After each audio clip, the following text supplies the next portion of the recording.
Okay, guys, welcome to another episode of Titan Muscle and Mind. Almost got that wrong because this guy's got it wrong a few times. But your viewers are here too, James. Guys, today I'm in at Titan Fitness in Coogee, which is it's my favourite gym in the fucking world. I've trained fucking everywhere, and this is the best gym in the world. I'm here with the owner, Metz. I've got the whole crew here as well behind the scenes as well. I'll pop out in a sec. But yeah, we're going to be chatting. What are we going to be chatting about? James, you know what I'm excited about? You know when your phone comes on, your Instagram? Yeah. You act the way you act. Yeah. When our cameras come on, you're different. Yeah. Because you're community. I'm shy, bro. But look, today's a really good episode because, I was just having a chat to James just off camera. Something I really love about anti-aging. We're going to talk about anti-aging. We're going to talk about his latest rant he done on Facebook about the keto diet, about intermittent fasting. Yeah. And where they fit in. But he also follows the evil genius who's this unbelievable biologist, biochemist that you've learned from, and you went to his seminar, and you're going to tell us a little bit about, what you've learned from him and where that's taking you. Yeah. But also we're going to talk about your comp and how much size you put on since the last podcast. There's a couple of kgs. So I guess the area I want to go into first, let's talk about that rant on Facebook, and you made a lot of sense. Yeah. And let's just tell people your background. Tell the people your background as well. Yeah.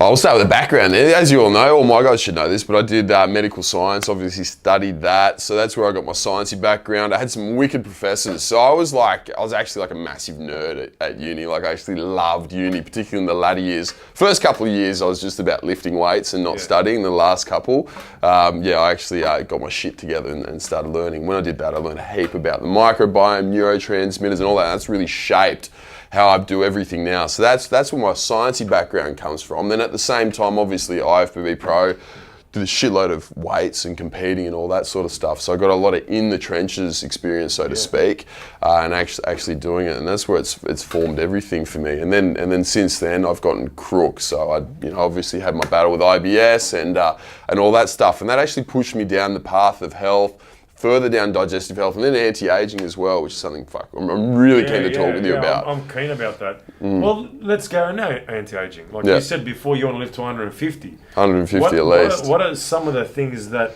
us as individuals, like in a fitness center like this, or people in your community, what are some of the fundamentals that they've got to do right to get to that? Well, the thing is, you've got to look at what aging is. And that aging, in the end of the day, it comes down to this stuff called it's telomere shortening, all right? Very nerdy term. But what it's all brought about is inflammation and what we call oxidative stress, the release of free radicals, so to speak. So every time your body gets damaged, you age just a little bit, And it's that continual process of cellular damage, what it is. And if we can reduce that and even reverse that, then we should theoretically be able to live longer. Now, there is a cap on how long you can live. I don't think, there's no evidence to suggest you can live bloody 400 years.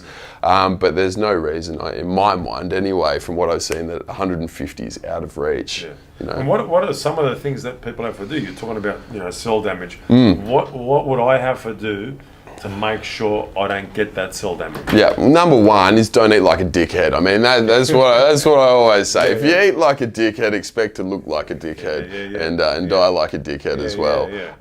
So that's the big thing. Eating like a dickhead. What does that involve? That mean? Well, if you think you're eating like a dickhead, and you have to ask, am I eating like a dickhead? You're probably eating like a dickhead. So if you've got a cheeseburger, you're going down to Macca's and you're crushing a cheeseburger, you think, hey, is this really good for me?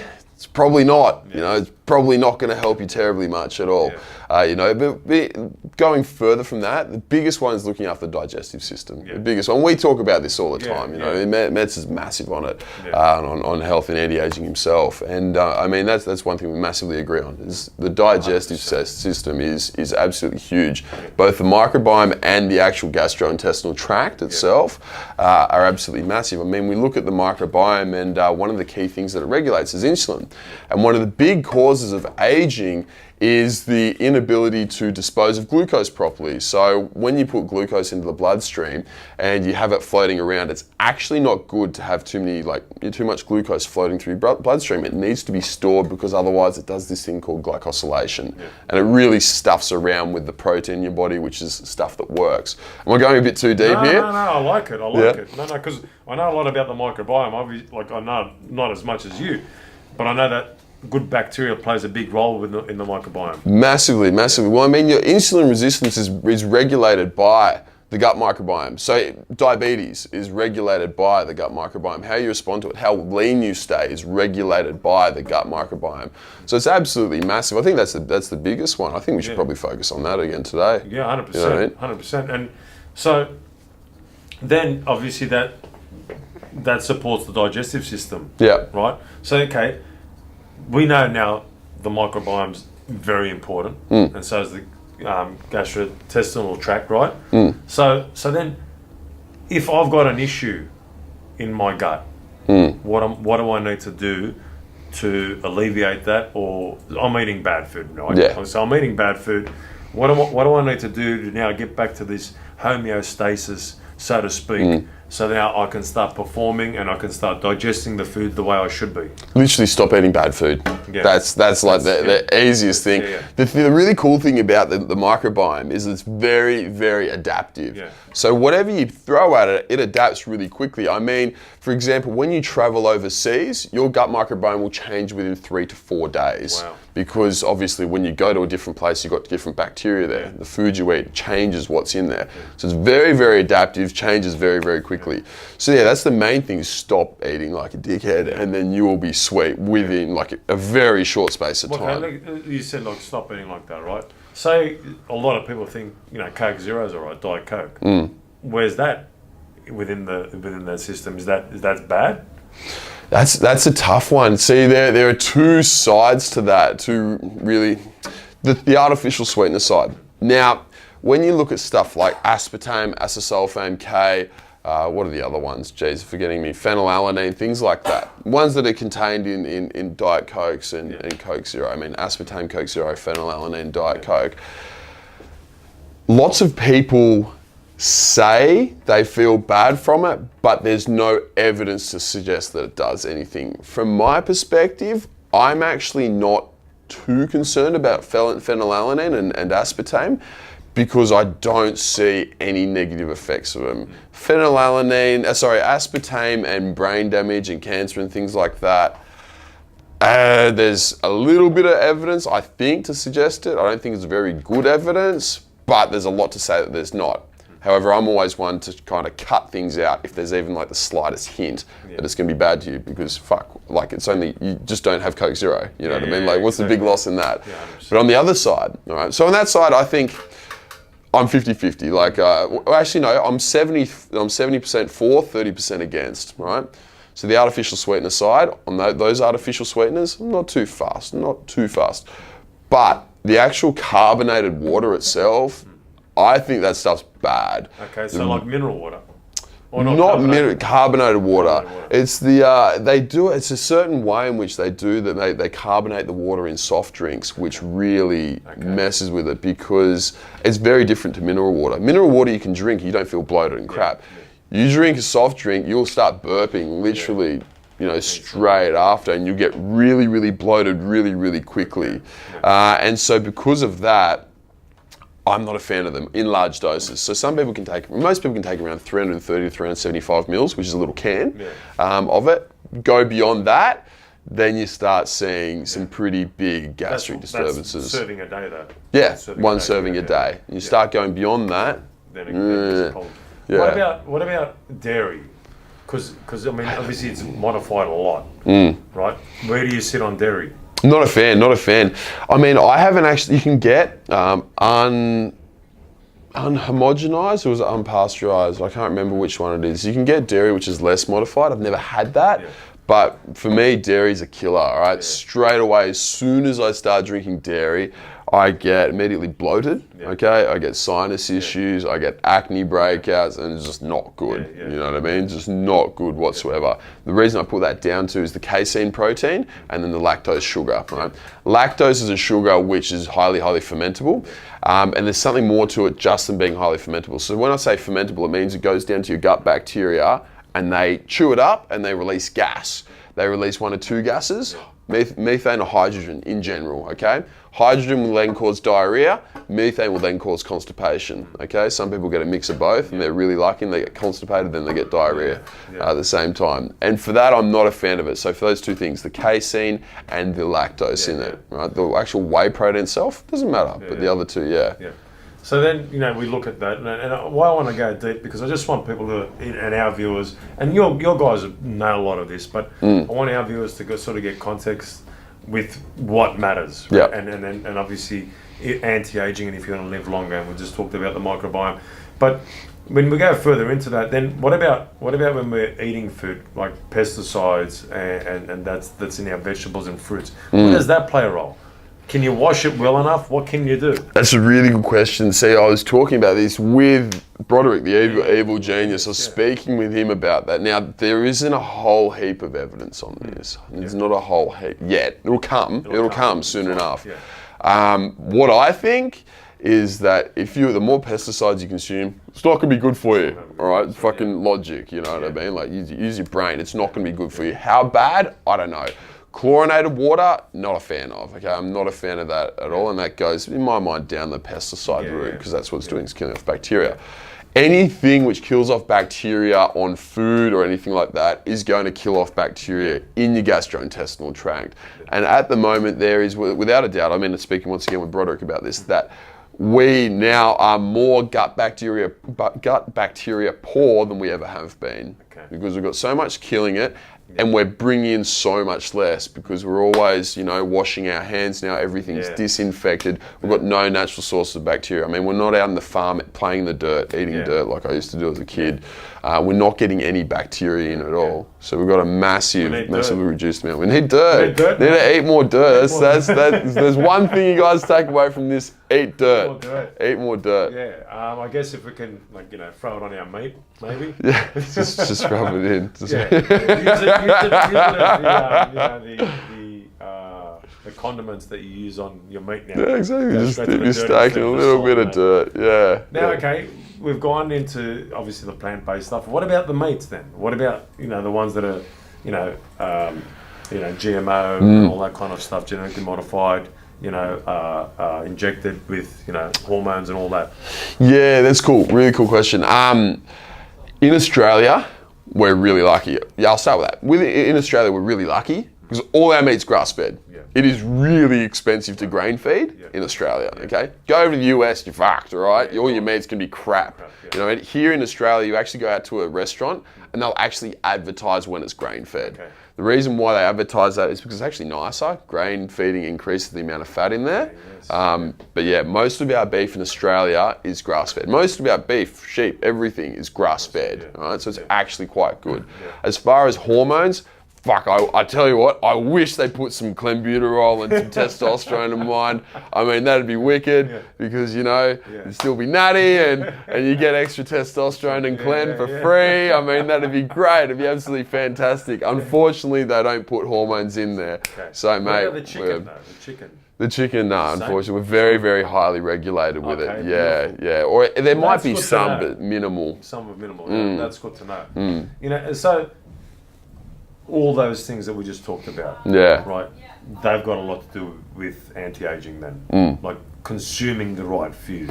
Yeah, massively. And that's where we're very fortunate to live here because most of our food is the right food if you eat the smart stuff. If you go down your market, your local farmer's market, you buy your veggies from there, you buy your steak from there, whatever, you're going to be getting good stuff. Even at Woolies, the fruit and veg isn't that fresh. It's not the best quality, all right? It's not even that cheap.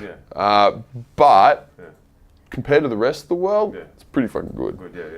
Really quite good. And so, once we looked at those food sources, and you brought up some amazing points.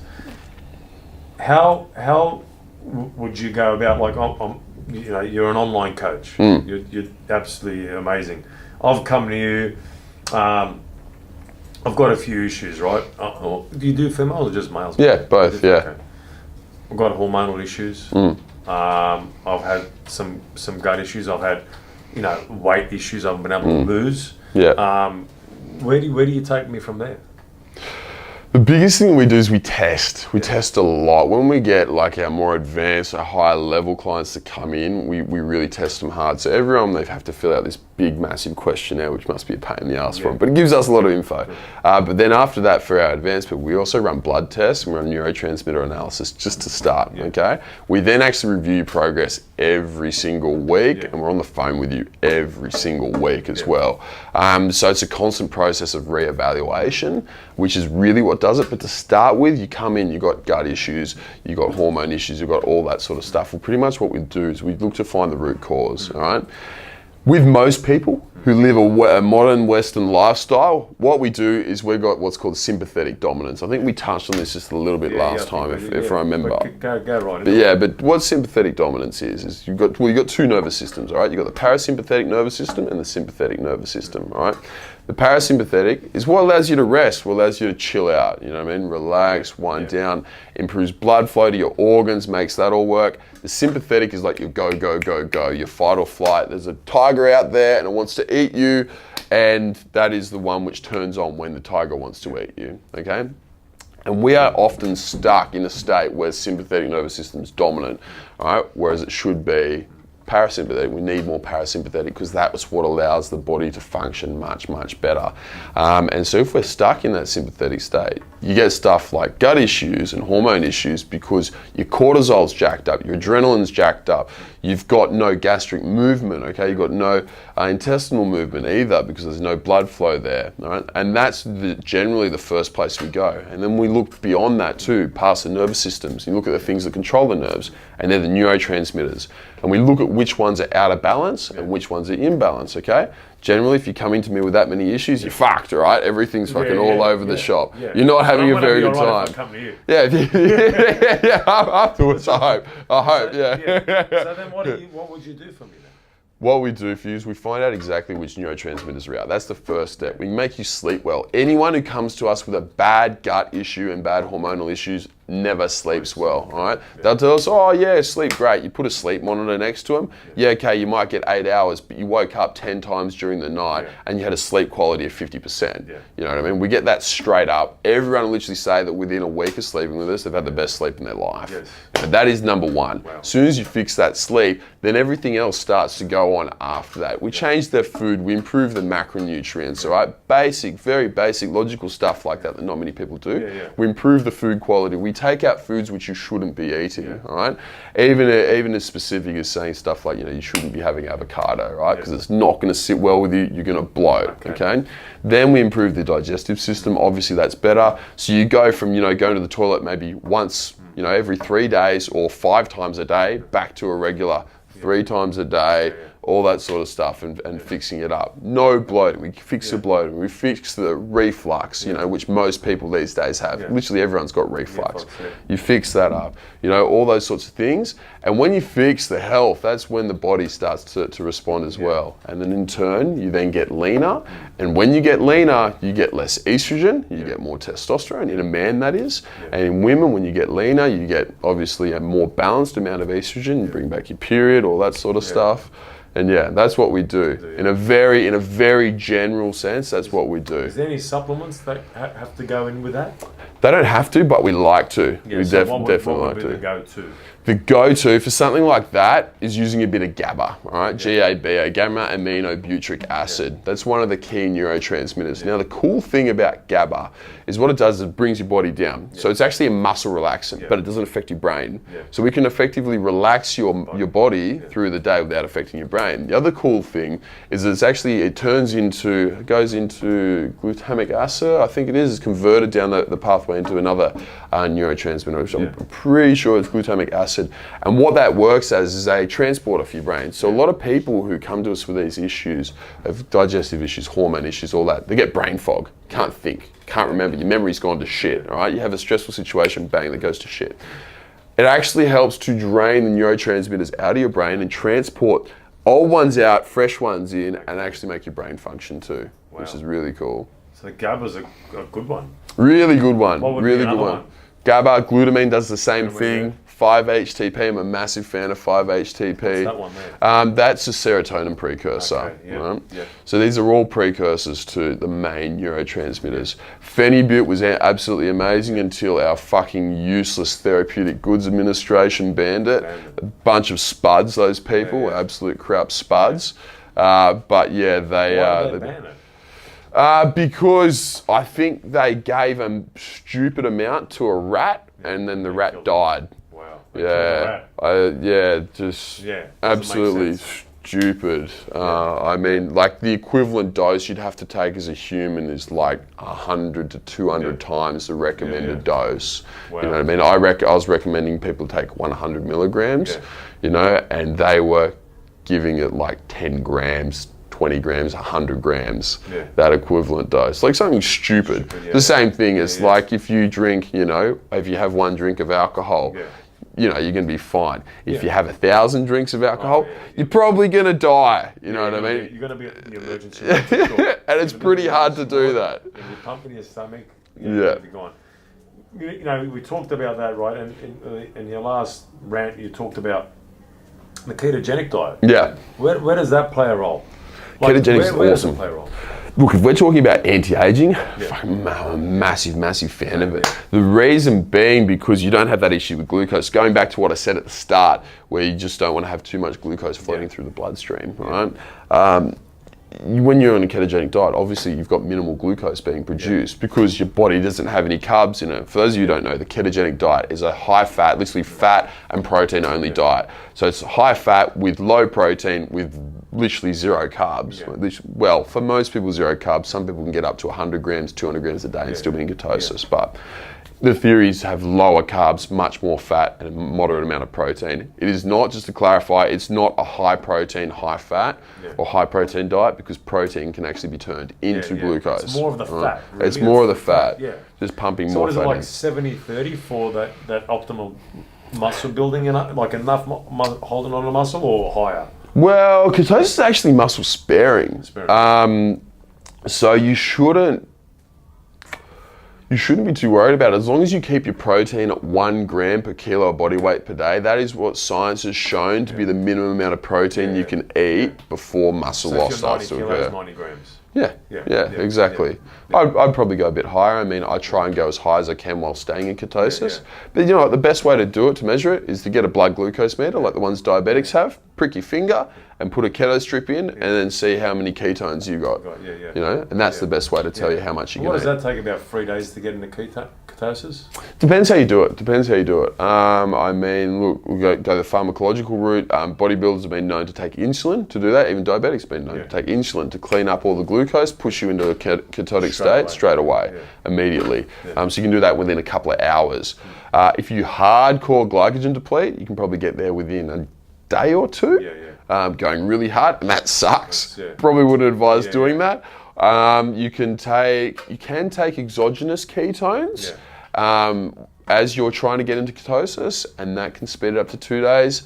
Generally, with doing none of the above and just changing your diet, 3 to 7 days. 3 to 7 days. Yes, depending on how you are. And so then, like, say someone like you, right? You eat carbs, you eat proteins. You know what I mean? Would you, at any time throughout the year, do the ketogenic diet? Definitely. When I want to improve brain function, this is the coolest part about keto. When I want to improve brain function, bang, keto diet. So if I'm having a really big push with JCF, with the business, and I'm pushing into a new domain, we're doing something which I'm going to be soon as we move into doing more Ironman and cycling and stuff like that.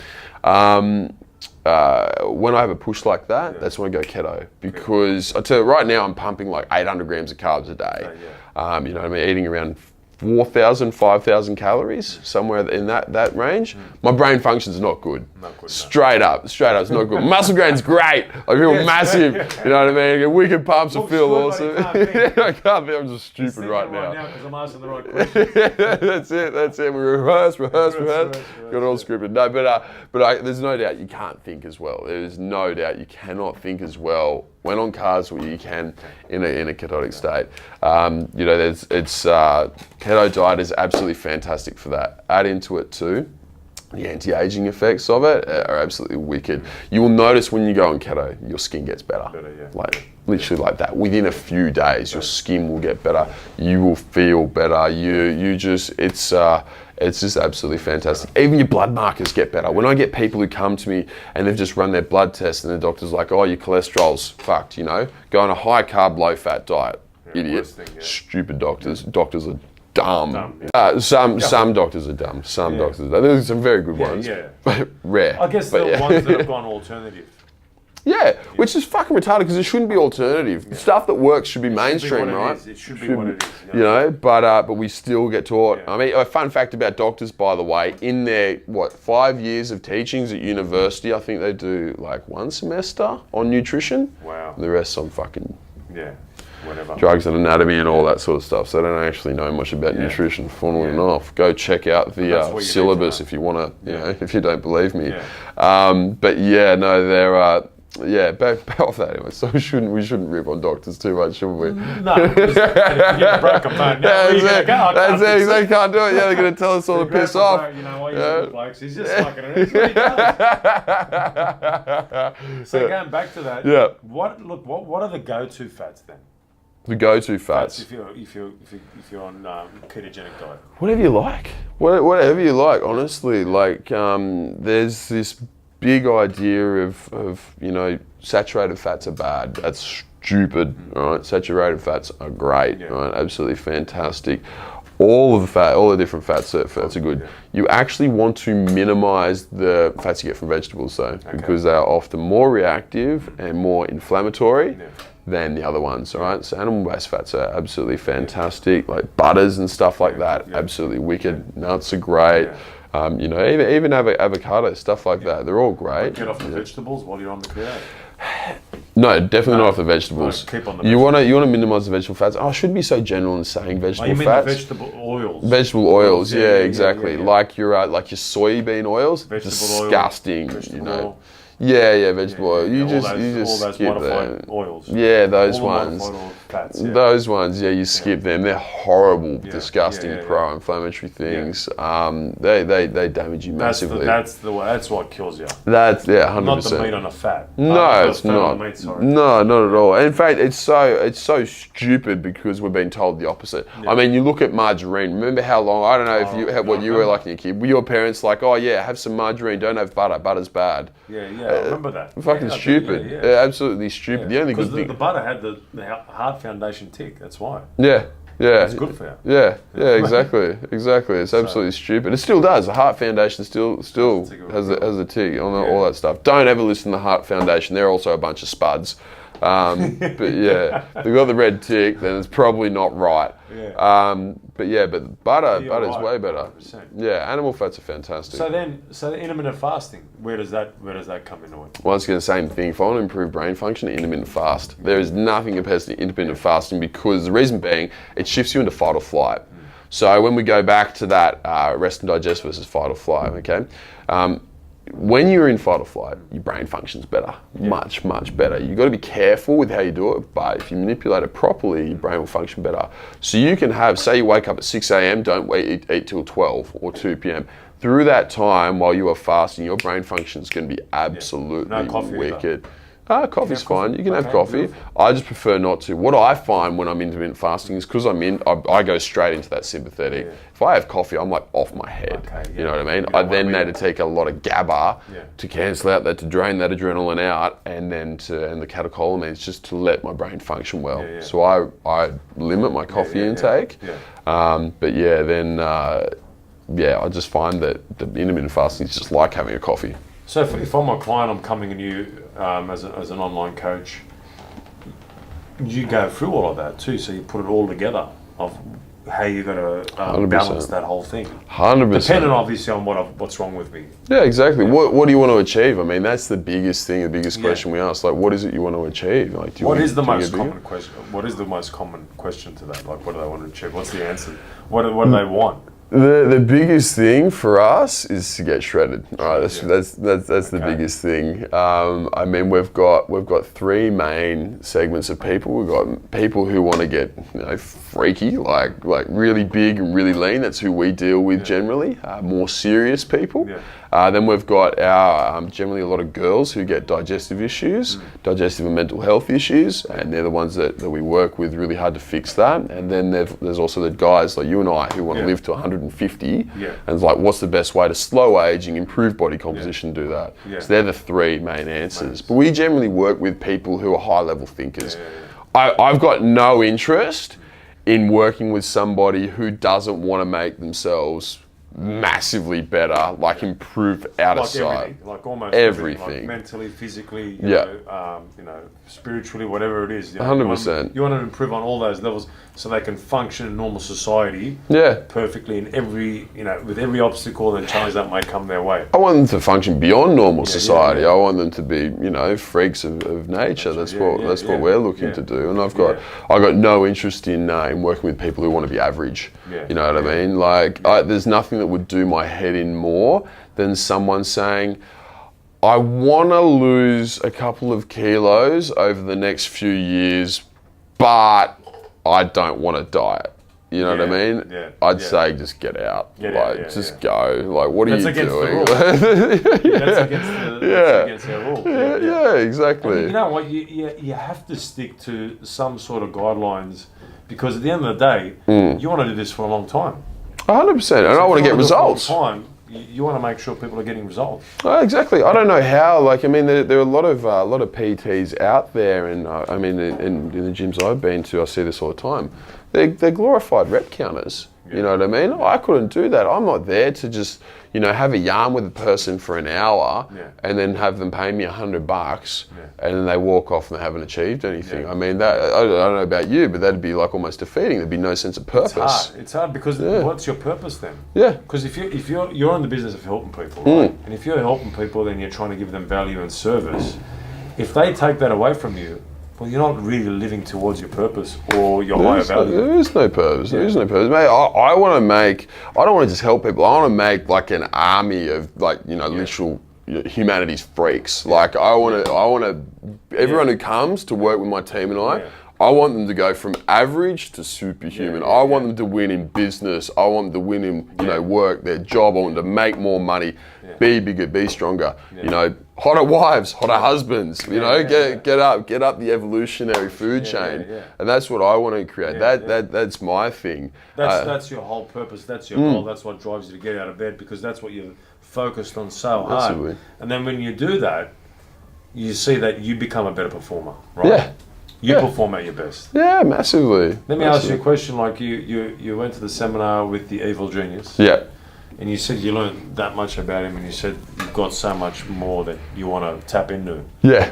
Which areas do you want to learn more from him, and where you want to go? And obviously, it's to make the best performers. Yeah. Right. Yeah, definitely. So then you look at him, and he's been studying. He's been in the industry for how long? Oh, yeah, bloody years. So this is Broderick Chavez. You guys would have seen me talk to him a few times, for those of you who follow me. The Evil Genius, mate. He's got a bit. Look, his background is in biology, so he's a biologist based out of America, and what he works with is freaks. Okay, so he works with the top 1% of the population, the athletic population. So he works with like Olympians. You know what I mean? He works with pro bodybuilders, powerlifters, all that. He's got a few areas that he specialises in. One is doping, drug doping. Okay, and so he's actually helped a large number of Olympic athletes drug dope. Newsflash, guys, they're not natural, all right? None of the professional sports are natural. Shit, I was talking with a relative of mine just recently who's a freak scientist, cyclist, not a freak scientist, freak cyclist. That's not the one with the big legs. No, not that guy. I don't think he's natural though. But he was saying that he would, as he's riding, he'll talk to guys and they'll say what they're taking in cycling as well. So, you know what I mean? You know how Lance got done and everyone's like, oh, no, that's bad. All the rest of them are fucking doing it too. What are you talking about? But that's one thing I learned from Broderick is that everyone dopes. They're all on drugs. You know what I mean? So that's one thing. And that's one area he's got a massive amount of influence in. But biology is his biggest thing, and that's where the performance enhancing drugs come in, because they change your biology. They literally optimize you. You see that guy in the gym who's just a genetic freak. You know he's natural. He's not on anything. But he's just progressing faster than you. And what he does is say, well, look, these are your options to progress faster than that guy because he's just born better than you. You know, that's it. These are the facts. He's born better than you. This is what you can do. You can influence your gut microbiome. You know, you can influence your hormones. You can change your diet, nutrition, your training. This is what the optimal things are to do. And then there's drugs as well. You know, that's the main way that you can really do it. But then he tells you how to do it safely because there's a lot of people out there that don't. Like, especially in the bodybuilding world, that's where we originally came from. There's a lot of people not doing it the right way. Going overboard. And then there's obviously bad coaches. Yeah, as well, massively. Which makes it worse as well. Massively. I mean, heaps of guys die all the time from just doing stupid amounts of stuff. And they don't run blood tests. They don't look out for things like cancer, cancer, tumours, all that sort of stuff. And that's becoming like big now too, cancer. Like 46,000 people in New South Wales alone this year are going to get cancer. You know, my father 3 weeks ago just passed away from it. So it's becoming a massive issue. And so you know, if you have a look at the way people are eating, like if you look at the cereal section, you just got to go to the cereal section. People are eating way worse than they ever have in history, right? Oh shit, yes. So then, and there's not enough people informed about, you know, your microbiomes, your gut health, and all that kind of stuff, right? So we're having these new age of young people coming through with new problems. Like, we're going to have new problems. Because everything's changing so fast. And when you look at that, you got to go, okay, they're not even getting tested, and you don't even know if they're gonna if they've got the gene, or their predisposition is towards cancer. And so then you got to go, okay, well, mate, you aren't even getting the right test. We don't even know what's wrong with you before we can tell you what you can do. 100%. You know, 100%. And you'd see that obviously because of your background and what you studied. You would have seen, like, there's a lot of things that people aren't being told. That's so missing in our, you know, medical system.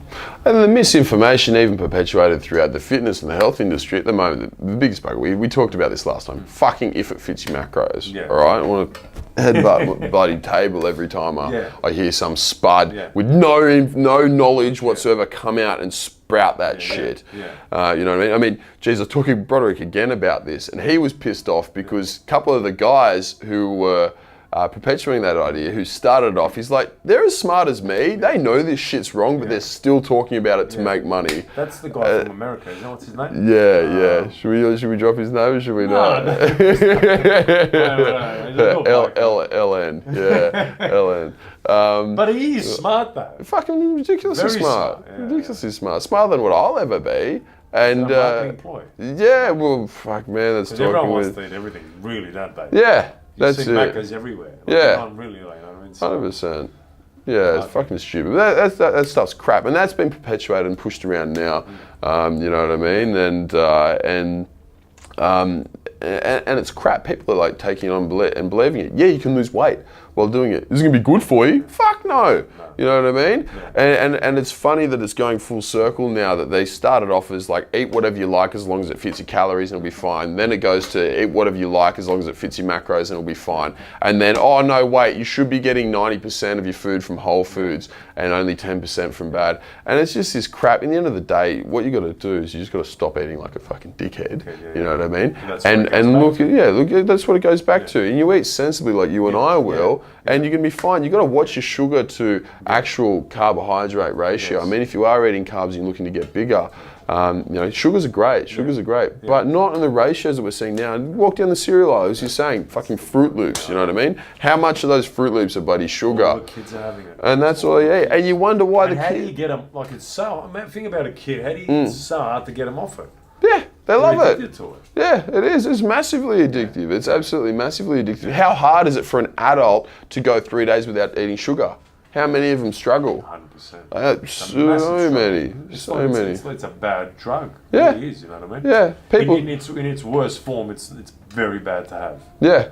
You know what I mean? And, you know, I shouldn't be saying this, but in the hospital system, funny enough, you know, they're feeding cancer patients sugar. Which is fucking stupid considering all the research shows that's what cancer thrives on. You take away the sugar and then the cancer cells don't do so well, which is why intermittent fasting ketosis has been repeatedly shown to be very good for cancer patients. 100%.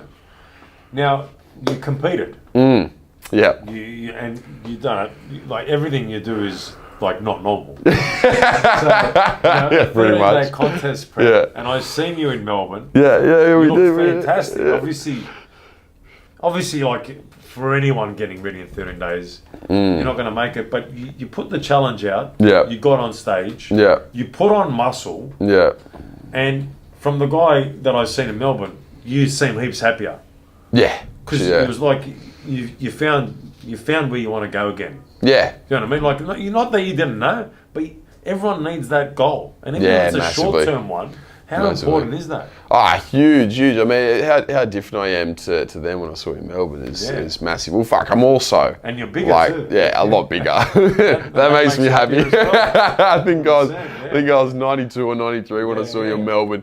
I'm now 96. Yeah. So that's pretty good. Okay, That's pretty good. I'm feeling great. Taking some great cognitive enhancers as well to improve how I'm feeling. But having that goal is absolutely massive. I mean, I went from kind of training, like, I trained 4 or 5 days a week, didn't really give a shit. Some sessions would be 45 minutes, some sessions would be 2 hours long.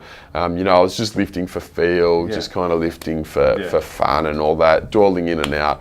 My diet was okay. I mean, I was just eating a shitload of food. I mean, I get all my meals made for me by Daily Fuel, so they already pre-pack everything. Fuels, They're beautiful. They're wicked, man. They're wicked.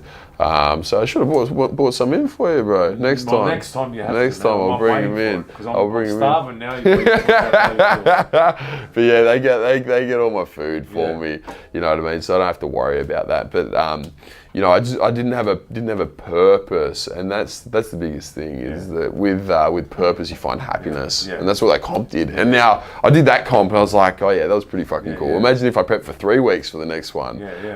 So we're looking to. I'm actually going to move, overseas and actually just train like hard for a month or 2 months. I was looking at Thailand. I got a few friends who are in a training camp over there. And a side note too for that, I also want to go to the Commonwealth Games in 2 other sports. So I'm going to start training for another sport when I'm over there. About triathlons, right? Yeah. Nah, fuck no. What do you want to do? I'm coaching. I want to coach coaching. more Ironmen and triathletes and cyclists and all that. Yeah. That's where we're moving because it's really cool. It's just a numbers game, algorithms, you do this much work, this much power output over this amount of time, you get X result. I really like that, and that's cool. So that's where we're moving to. I won't be doing that myself. Look, I might do a bit, and I'll just be doing power stuff. But I'd have to drop too much weight. I mean, I was talking to my cousin. See Chris Gethin? You met Chris? Did you see how he done a triathlon? Nah, I didn't. Yeah, he done a triathlon at 100 kilos. Fuck that. That's a terrible idea. He's nuts. He's a good friend of mine, but there's only he will do stuff like that. He had a coach for everything as well. Like he made sure everything was perfect. You know what I mean? 100%. He even got help from a guy that was 100 kilos that's done it before. And lifting while he was doing it because he wanted to showcase that. Yeah, fuck. I might have to do that. 15 hours. Yeah. 15 hours. That's insane. Crazy. Yeah. I think at average you finish at 11 or 12. I mean, that's insane. Yeah. Well, my boy Kano, who's going over and doing it, he's looking for sub 10 for an Ironman. Sub 10, there you go. That's absolutely ridiculous. That is ridiculous. But he's a whippet. He's you know a what I mean? Yeah, compared to 100, he's not 100 kilos. That's insane. Yeah, that is. It's absolutely crazy. What's intrigued you about that? Obviously, you like how it's methodical. If you do this, you get this result. Is that what's intrigued you to go into that? Yeah, exactly. And it's something new too. So we're playing around. In fact, and the results I've got with Kano, my boy, who's heading over to do the Ironman, we've dropped his times by 10% and working with him within a couple of weeks. Yeah. You know what I mean? Like that's fucking that's huge. He's got years worth of progress in a very short space of time. I'd like to claim a lot of that credit, but I can't claim all of it because he's got a wicked work ethic and he's a freak.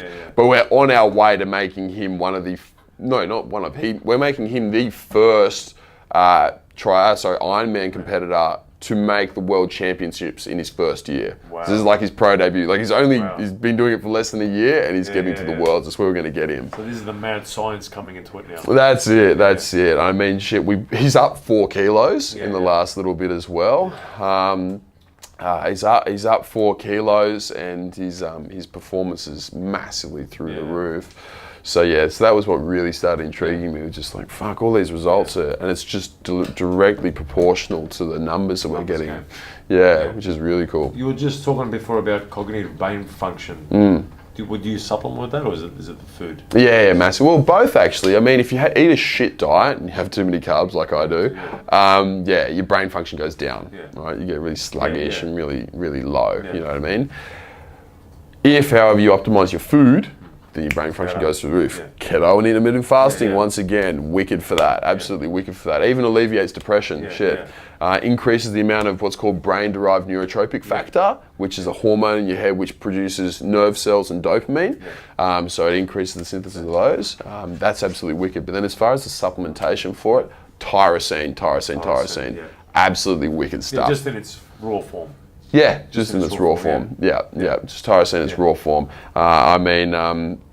What else is there? You got modafinil, which you can use. A little bit hard to get here. I think it's slightly restricted in Australia, but you know, I'll get it anyway. But modafinil, absolutely fantastic one.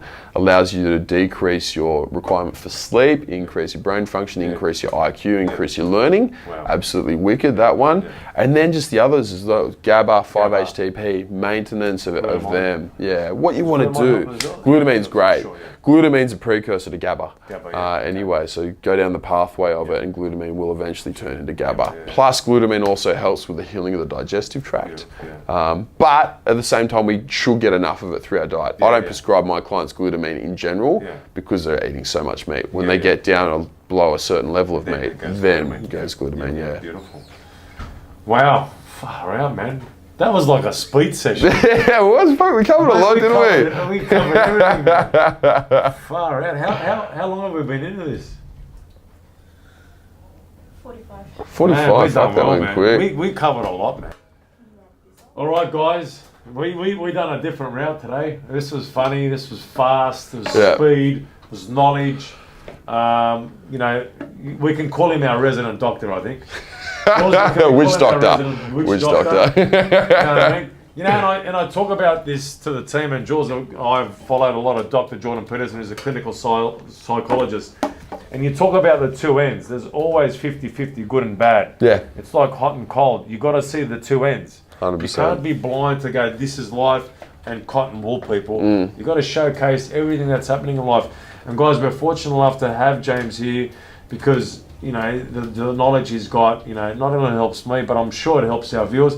And when I bring our guests on, James, the biggest thing for me is learning more from them. And every time I'm with you, I learn more, man. That's cool, man. That means a lot to me, but I know our viewers are going to learn a lot from you as well. Yeah. Fingers crossed. Man. Thanks, bro. See you next time. Can we get a quick, we'll get a quick testimonial at the expo from you as well. Thanks again, guys. See you later.